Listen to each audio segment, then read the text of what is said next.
Welcome to our channel. Before we get started, please consider liking and subscribing so we can bring more stories like this to you. I moved into the Pinecrest Villas retirement community a few months after I retired from teaching. This was supposed to be my quiet chapter of life, a sunny corner of the world to enjoy gardening, reading mysteries on the porch, and maybe tinker on a few long-delayed hobbies. The homes here are pleasant, each with neat front yards and well-kept shrubbery. At first glance, it all feels like a friendly neighborhood, the kind of place where neighbors wave and nod as they pass in golf carts. I quickly learned that beneath the calm exterior, the Homeowners Association rules everything. The Pinecrest Villas HOA has a board of 5 individuals, and one of them, Gilda, seems to run the show with an iron fist. I couldn't help noticing her the moment I arrived. She's always poised in the clubhouse foyer or ambling up and down the street, clipboard in hand, checking off some invisible to-do list. Folks have a nickname for her, the Hawk, because of her habit of zeroing in on every minor detail. But in private, I've also heard her referred to as Karen, for the way she's always demanding to see the manager, so to speak. The trouble started when a shipment of wood arrived at my driveway. I've always loved woodworking. Back in my teaching days, I'd occasionally set up a makeshift workshop for the after-school club or help kids build small model boats. Now that I'm retired, I wanted to craft carved trinkets for an upcoming grandniece wedding. It's been on my bucket list for years, to craft a hope chest and a few smaller items, like carved key holders for relatives, all by hand. When those wood planks were delivered, Gilda was on me faster than I could unload a single board. She marched across the street, no greeting, no smile, and demanded to know if I was planning structural renovations without approval. I was caught off guard, standing there in my overalls, holding a piece of oak. I explained that I was just an amateur woodworker, no construction or remodeling, but she gave me a cold stare and started scribbling into her little notebook. "That's fine, as long as you're not operating a commercial enterprise," she sniffed. "We have rules here." She then rattled off a litany of Pinecrest Villas regulations. No signage or advertisement for businesses, no excessive noise from power tools after certain hours, no unauthorized gatherings in garages. My eyes were glazing over, but I tried to remain patient. It was my first real run-in with the infamous Gilda, and I chalked it up to a misunderstanding. I figured she was just being cautious about preserving the neighborhood's peace. But within days, I received a formal letter from the HO, citing a complaint that I was improperly storing building materials in open view. The letter threatened me with potential fines if I didn't remove the wood planks from my carport area. I sighed and thought, fine, I'll keep them in the garage. No big deal. But when I went to move them, I found another friendly reminder wedged under my door. Apparently, I was also in violation of some obscure rule about no raw material storage on the premises for non-residential use. The text was borderline accusatory, hinting I was definitely up to something bigger than innocent woodworking. I tried to smooth things over. I hopped in my golf cart and cruised 2 streets over to see if I could speak to Gilda personally at her house. She answered with the same stiff posture and that unwavering HOA official expression. She said that the board had already discussed my situation in a preliminary session. "Someone saw large deliveries," she told me. "We can't allow small factories or commercial operations here. You signed the covenants." "I'm not running any factory," I laughed awkwardly, but my humor wasn't returned. "I'm just a retiree looking to keep a hobby. Isn't that the point of living in a community like this?" Her posture tightened. "Not everyone is so honest about their intentions. We've had people try to skirt the rules to make money on the side.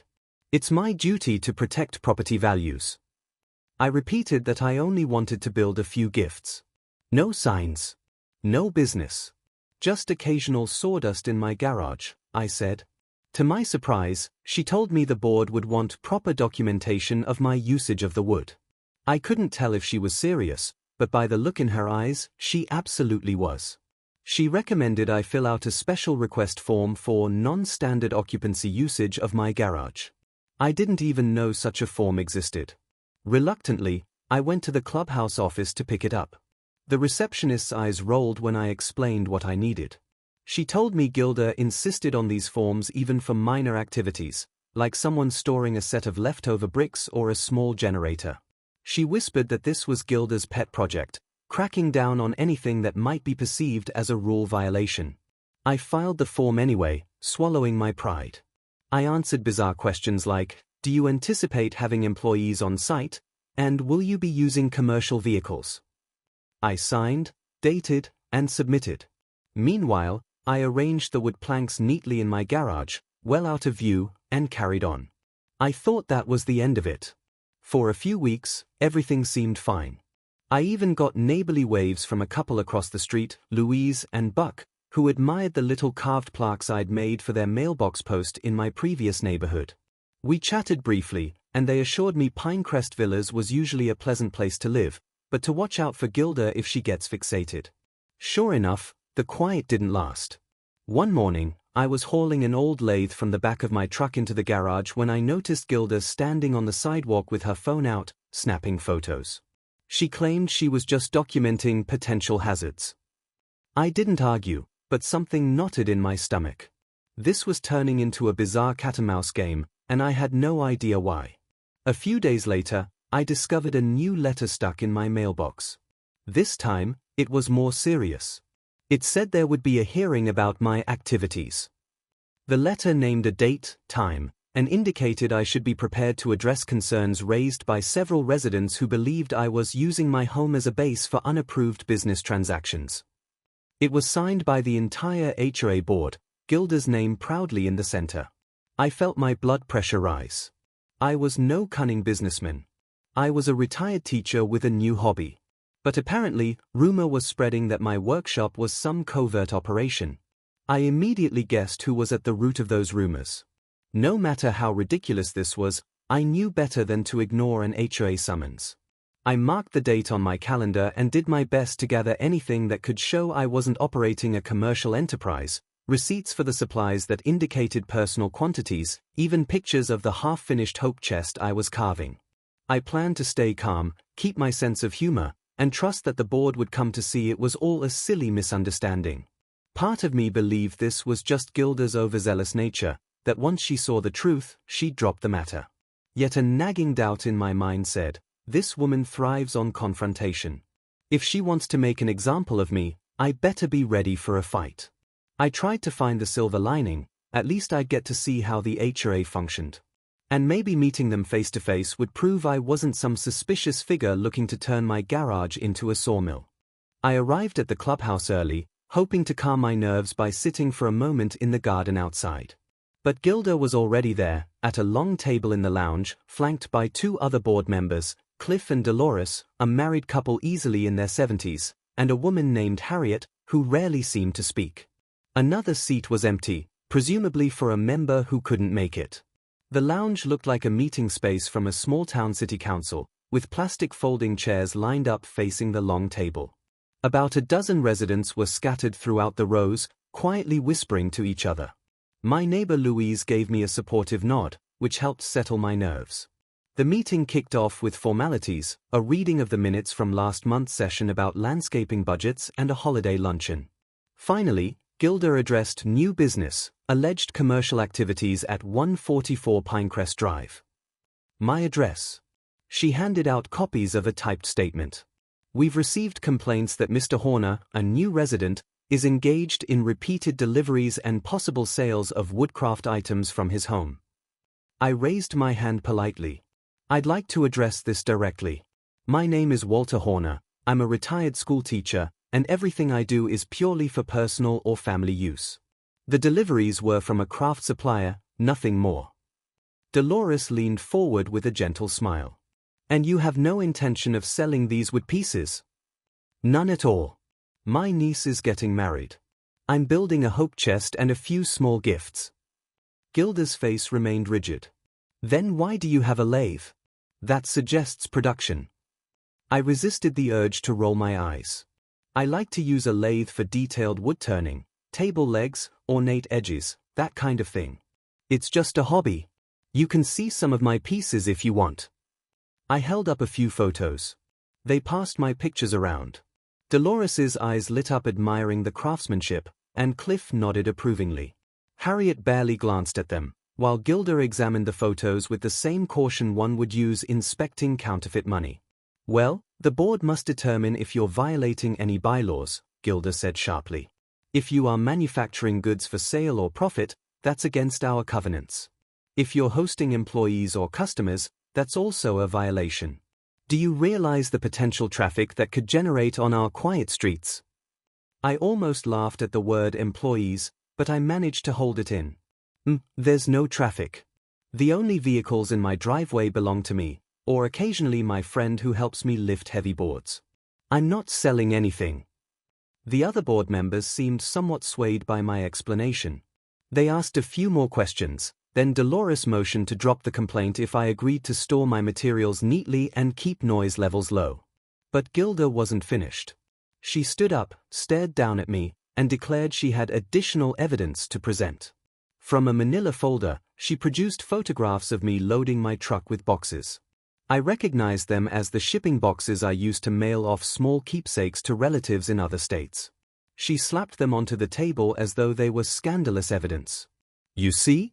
His packaging items in large quantities. This goes beyond personal crafts. My mouth dropped open. That's for my family, my sister in Michigan, my nephew in Oregon. I assure you, no money has changed hands. She glared at me. I have a sworn statement from a neighbor that packages are going out every week. That volume is suspicious. People are worried about an unregulated enterprise. I glanced at the crowd. A few residents shifted uncomfortably. Was someone genuinely worried, or just fueling Gilda's crusade? My stomach turned. I realized how quickly rumors can spiral. Dolores raised an eyebrow at Gilda. Let's not jump to conclusions. He has family out of state, shipping gifts isn't necessarily a violation. For a moment, it felt like reason might prevail. Then Harriet, who had barely spoken, cleared her throat. I overheard him telling someone he might do a local fair or craft show. If he's building an inventory to sell at a fair, that's business activity. I hesitated, remembering a casual conversation at the mailbox. Someone asked if I ever sold my crafts at local fairs, and I said, I'd consider it one day for charity. That was months ago, before I even moved here. Gilda seized the moment.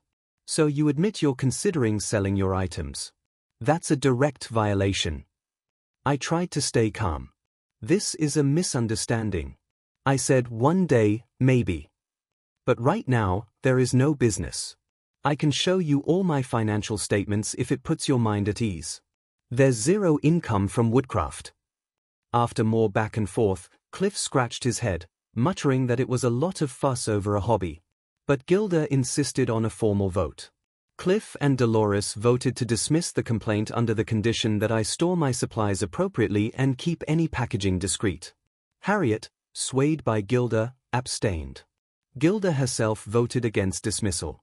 The vote stood at 2-1 with one abstention, so the complaint was officially dropped, for the moment. I let out a quiet sigh of relief. I thanked the board and turned to leave, but Gilda's voice sliced through the tense air. I'll be keeping an eye on you, Mr. Horner. If there is any sign of unregistered activity, we will reopen the case. Be sure of that. I thought that was the end. After all, the board had spoken. But outside, as I was getting into my car, I saw 2 police cruisers rolling slowly down the street toward my house. My heart skipped a beat. They passed me without stopping, but I recognized the lead officer. He'd come to the clubhouse last month to talk about neighborhood watch programs. Minutes later, as I pulled into my driveway, I saw those same cruisers parked by the curb, lights off. 2 officers were standing with Gilda on my front lawn. She waved them over to me. Mr. Horner, one officer said politely, we have a report that you might be storing hazardous materials or operating heavy machinery without proper ventilation. I stared in disbelief, my heart pounding. Hazardous materials? It's wood, for heaven's sake. Gilda looked smug. Chemicals, maybe. We have to be sure. The officers seemed confused by the entire situation. I walked them into my garage, flicked on the light, and showed them my tidy stacks of pine and oak, my lathe, and my handheld carving tools. No chemicals, no giant machines, just a small workshop. They took a quick look around and apologized for the inconvenience. Then they left, presumably realizing it was a baseless claim. Gilda shot me a final glare as she walked off after them. I felt a chill run through me. If she was willing to file bogus police complaints, who knew what she'd try next? Exhausted, I locked up my garage. My phone buzzed. Louise had sent me a message. Saw the police outside your house. Everything okay? Let me know if you need a witness. This is ridiculous. I texted back a short reply. Yes, it's ridiculous. Thanks for your support. But deep down, I was rattled. The HOA hearing had ended, and yet Gilda had escalated things the very same afternoon. I began to wonder if there was something else fueling her obsession. If it was just about me, or if I was caught in some bigger power play within the HOA. Either way, I could sense this wasn't over. I was determined to stay on the right side of the rules, whatever those rules were. Things quieted down for a couple of weeks. No more formal complaints, no surprise visits from the police. I kept my workshop activities limited to daytime hours, and I even started parking my truck inside the garage to avoid gossip. Yet I noticed Gilda's little silver sedan slowly circling my cul-de-sac every so often. The rumor mill churned away. Friends told me she was collecting evidence that I'd resume shipping out large boxes. I thought it was only a matter of time before she tried something else. What I didn't expect was a direct confrontation at the next HOA social event, where half the neighborhood would be present. It was a Tuesday afternoon potluck in the clubhouse, a monthly get-together for residents to share dishes and chat about upcoming community plans. I had no intention of going at first, but Louise urged me to attend. Show them you're a friendly neighbor, she said.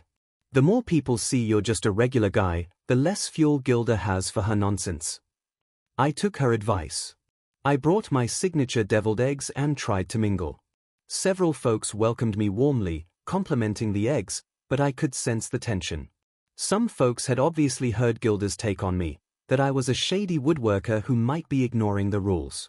It was like there were invisible lines in the room, some folks standing on Team Gilda, others standing away, or eyeing me cautiously. A short while into the event, Gilda took the mic to make announcements. She reminded everyone about the upcoming dues deadline, the spring garden competition, and then she dropped something unexpected. Also, I want to let residents know that we are taking a tougher stance on unapproved commerce in our community. Anyone who suspects a neighbor of violating these rules should file a formal report. I felt my blood boil. She was clearly baiting people, trying to turn them into watchful informants. Most folks looked confused, but a handful seemed to nod in approval. Louise, beside me, whispered, "Stay calm." I tried. But then Gilda directly locked eyes with me. "Mr. Horner, since you're here, I do hope you're not shipping anything out today," she said in a sweet yet sinister tone. I let out a slow breath. "Only shipping leftover deviled eggs, Gilda. If that's allowed." A few people chuckled nervously. Her face hardened, but she moved on quickly to other announcements. It felt like a small victory that I hadn't taken her bait. Still, after the event ended, she cornered me near the punch bowl with that chilly glare. "Your charade will end, Horner. If you try to skirt the HOA's guidelines again, I won't hesitate to have you brought up on serious legal charges." My patience evaporated. "You already called the police over nothing. If you persist, I may have to consider my own legal options." She snorted. "Good luck with that." Then she stormed off, leaving me flustered and angry. I truly hoped it was just another one of her empty threats, until the next morning, when I received a notice in my mailbox summoning me to county court for a restraining order hearing. Gilda claimed that I'd been harassing her by invading her privacy and stalking. My jaw dropped. In all my days, I'd never been accused of such a thing. I called the county clerk's office to verify. Sure enough, there was a formal filing. My presence was required. I felt a burst of indignation. She was twisting the narrative to paint me as a threat. I phoned Louise, who was equally stunned. "She's flipped the script on you," Louise said. "But you have plenty of witnesses. Nobody's seen you do anything like what she's alleging. This is insane." I spent the next couple of days gathering all the evidence I could, statements from neighbors, notes on when Gilda had shown up outside my home, the police record that showed she was the one calling them, not me. I even had phone camera footage from Louise, showing Gilda's car lurking around my house at odd hours. The court date arrived, and I found myself in a crowded county courthouse with Louise and Buck, who came along to support me. Gilda stood across the aisle in a neat blue suit, looking the picture of neighborly concern. She claimed I had repeatedly driven by her house at night, trespassed on her property, and left threatening notes. I felt physically ill hearing her lies. When the judge asked for evidence, Gilda couldn't produce a single note or photograph. She only had her word. Then my turn came. I presented my timeline, my neighbor's written statements, and the short video clip of Gilda's car parked outside my home late at night. I also showed how she had filed multiple complaints against me, including an unfounded police report. I explained calmly that I had no desire to approach her property. On the contrary, she kept coming to mine. The judge's brow furrowed as he scanned the documents. Finally, in a steady voice, he told Gilda, I see no basis here for a restraining order. Your allegations are not supported by evidence. She tried to argue, but the judge cut her off. If anything, it appears you've been the initiator of contact. I'm dismissing this case. Relief flooded through me, and I thanked the judge quietly. Gilda stared daggers at me on her way out, but she said nothing. My friends and I lingered a moment, stunned and grateful. I thought the worst was over. Yet what happened next was beyond anything I could have imagined. Right in the courthouse parking lot, Gilda whipped out her phone to make a call, pacing aggressively between parked cars. Suddenly, 2 uniformed police officers approached her. She began ranting that I was dangerous and that the judge got it all wrong.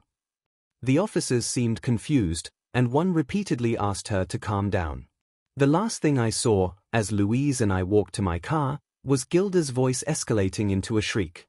He's going to ruin this community. He's using that workshop for something illegal. I want him arrested. One of the officers motioned for her to step aside and appear to speak more calmly, but she wouldn't. A minute later, they were escorting her away, presumably to calm her down or possibly to charge her with disturbing the peace. I didn't stick around to find out. Louise, sitting in my passenger seat, shook her head as we pulled away. She's lost it, Walter. This is no longer about some silly HOA rule. She's on a personal crusade to destroy you. Back home, news traveled fast. Neighbors approached me, wide-eyed, wanting to know why police had taken Gilda aside outside the courthouse. I explained what happened. Some people looked shocked, others took it in stride. Turns out Gilda had a history of conflict with previous residents, though never to this extent. A day later, I got a polite knock on my door from Cliff, the longtime board member. He apologized profusely for Gilda's behavior, explaining that the board had never endorsed her legal actions. She went rogue, he said. The rest of us never even knew she was taking you to court. Then she filed a false statement with the HOA about you. We've decided to remove her from her position. I felt a rush of relief hearing that. It meant the board finally saw how unhinged she'd become. She got so obsessed, Cliff sighed, it's like she convinced herself you were a criminal. I'm sorry we didn't put a stop to this sooner. Within the week, the HOA circulated an official letter announcing Gilda's resignation. They wrote that she had stepped down for personal reasons, but everyone knew the real story. Neighbors started coming over with homemade casseroles and desserts, telling me they were relieved the fiasco was finally ending. Even Harriet, who had once been aligned with Gilda, sent a regretful card saying she'd been misled by Gilda's tall tales. As for Gilda, I heard through the grapevine that after her meltdown outside the courthouse, she was advised to move out to avoid further legal consequences. No one seemed to know exactly where she went, only that her house went on the market. A new HOA president was appointed, Dolores, and the entire atmosphere of Pinecrest Villas changed. People acted friendlier. You could feel the collective sigh of relief. I've kept my lathe and carving tools. I still ship the occasional gift to family. Neighbors drop by and sometimes ask me to carve a monogram or design a wooden plaque. And the best part is, no one's calling the police about hazardous materials anymore. Months later, I'm sure the memory of this fiasco will fade into the legend of Pinecrest Villas lore. Remember that time Gilda tried to take Walt to court over wood? But for me, it was a life lesson on how far a person's paranoia can go when they have just enough power to wield it irresponsibly. These days, I focus on enjoying my retirement, forging genuine friendships, and occasionally hosting small woodcarving lessons for some of the neighbors. When we gather around the workbench, I like to joke that if Gilda saw us, she'd call us organized criminals, or something equally absurd. We share a laugh, but it's a reminder that real-life drama can spiral faster than any fictional story. All told, I don't regret moving here. Most of the residents are wonderful. The experience just showed me that, no matter where you go, there's bound to be at least one Karen on a mission. The difference is how the rest of the community, and sometimes the law, responds. In the end, reason won out. I still get a little shiver remembering Gilda's wild accusations, but I'm proud I stood my ground. And if this saga taught me anything, it's that no hobby, however innocent, is safe from the scrutiny of someone determined to see evil where it doesn't exist.